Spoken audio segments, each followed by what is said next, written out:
Okay, imagine this. You send off your college application. You've poured your heart, your soul, all your achievements, and your most private details into it, only to wake up one day and find it all published online. Well, for millions of people, this absolute nightmare became a reality. In this explainer, we're going to unpack how one of the biggest cyber attacks in the history of higher education actually happened, what went so wrong, and what it teaches all of us about our own data security. 3 million. Just let that number sink in for a second. That's not just some random statistic. We're talking about 3 million students whose personal lives, their academic records, their family's private information suddenly just laid bare for the entire world to see. And the institution right at the center of this whole crisis? New York University. It was back in March of 2025 when a single attacker managed to compromise their entire admissions database. In a flash, a trusted university became a massive cautionary tale. You know, what's really alarming about this breach is the kind of data that got out. This wasn't just a list of names and email addresses. No, we're talking about full demographic details, deeply personal test scores, and even super sensitive family information, the very stuff that can shape a young person's entire future. So, you have to ask, right? How could a breach of this magnitude happen at a major, well-funded institution like NYU? It's a critical question, especially since universities have become such huge targets for cybercriminals. Well, the answer isn't one single catastrophic failure, but a series of small, kind of overlooked cracks in their digital armor. The investigation that followed zeroed in on that exact question. And what they found was, well, it wasn't some super sophisticated state-sponsored attack. Not at all. Instead, it was about fundamental security rules that were, frankly, just not being followed. And that allowed a single person to basically walk right in through the front door. The investigation uncovered 3 critical failures. First, weak authentication on their online forms. Think of it like having a flimsy, cheap lock on a bank vault. Second, a total lack of what's called segmentation. Their public website was directly connected to the secure database on the back end. It's like having no wall between the bank's lobby and the vault itself.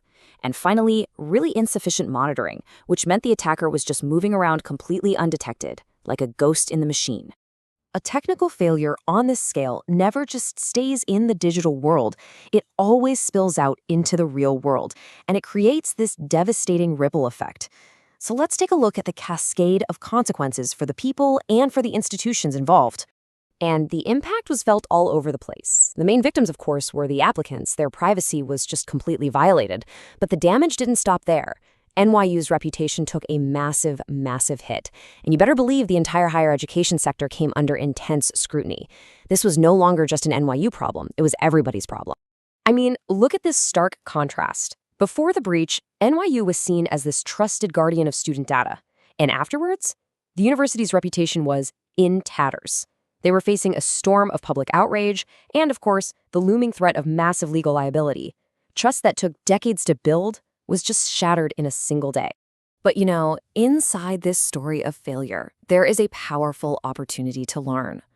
The investigation into the NYU breach didn't just point fingers. It created a vital blueprint for prevention that other institutions could and should follow to avoid the exact same fate. And this table here lays it out perfectly. It connects each problem to a direct, actionable solution.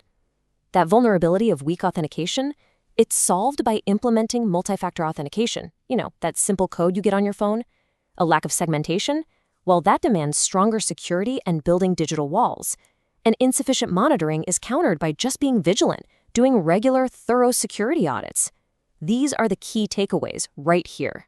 Okay, so this entire case study, it forces us to zoom out from NYU for a second and ask a much broader and frankly much more personal question. A question that really affects every single one of us living in the digital age. And look, this isn't just my opinion. The official report confirms how widespread the impact was, with this quote right here. The event sent shockwaves through the system because every single university realized, hey, that could have been us.